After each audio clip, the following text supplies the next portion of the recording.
could change. As we know, Senator Obama is ahead. Could Senator McCain close the gap? We're going to bring in one of the gladiators of the Republican Party, former Republican Speaker of the House, Newt Gingrich. Good morning, Mr. Speaker. Good morning. Let's go back to the news of the morning. We saw John McCain so charming and funny last night. At the same time, though, as we heard from John Berman, those what they call robocalls are going out once again with negative attacks on Bill Ayers and Senator Obama. Is this a good idea?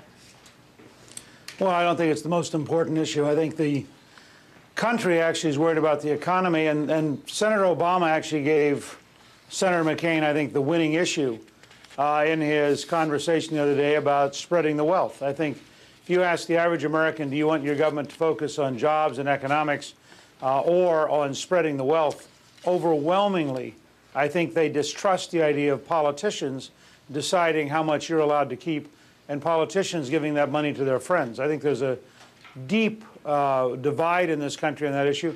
And my guess is that if McCain and Palin focus on whether or not you want politicians taking your money away to give to their cronies, such as ACORN, for example, I think you'll find that he's going to continue to close. Gallup last night had them within 2 points among likely voters, which is a dramatic change from a week ago. So I would say that this race is a long way from over. We are seeing a lot of different polls out there. Let me bring up Karl Rove, who said it's not cast in stone, but in order to do this, Senator McCain has got to do what he calls thread the eye of the needle. That's how tough it's going to be, and I'll show everybody on the map what he was talking about. He says that of the states George Bush won in 2004, John McCain has got to do this. He's got to get Nevada, Colorado, Missouri, Ohio, Virginia, North Carolina, and Florida.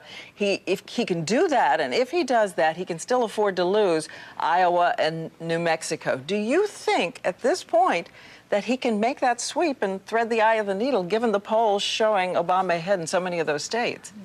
No, I don't think you do it that way. And Carl and I have a fundamentally different view of how politics works.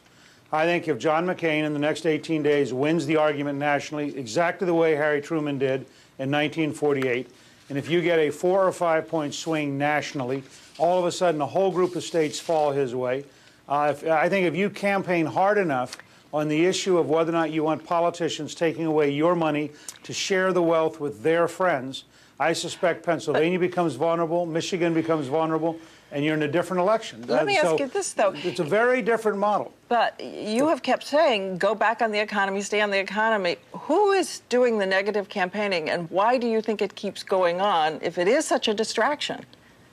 Well, look, both sides are doing a lot of negative campaigning. The fact is that Senator Obama has done an immense amount of negative campaigning in states like Virginia. I think he bought 1,300 ads to Senator McCain's 8 ads in the last 3 weeks. So both campaigns have consultants who believe in negative advertising. I'm describing something different. The way Harry Truman came from behind, and he was so far behind that they quit polling in September. The way he came from behind was he moved the entire country. The country's paying attention, and I can just tell you, I was in Kansas City and St. Louis yesterday, and people do not want politicians deciding how to redistribute the wealth to their cronies. People instinctively believe that when Speaker Pelosi says we're going to have to take, quote, harsh measures, she's talking about harsh measures with the taxpayer.